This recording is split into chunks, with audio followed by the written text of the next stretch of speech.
أعوذ بالله من الشيطان الرجيم بسم الله الرحمن الرحيم دعاء مسورة اللهم إني ظلمت نفسي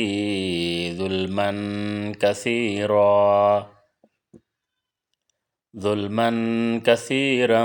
ولا يغفر الذنوب إلا أنت فاغفر لي مغفرة من عندك وارحمني إنك أنت الغفور الرحيم اللهم إني ظلمت نفسي ظلما كثيرا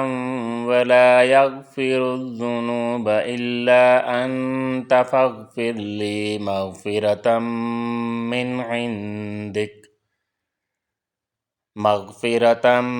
من عندك وارحمني إنك أنت الغفور الرحيم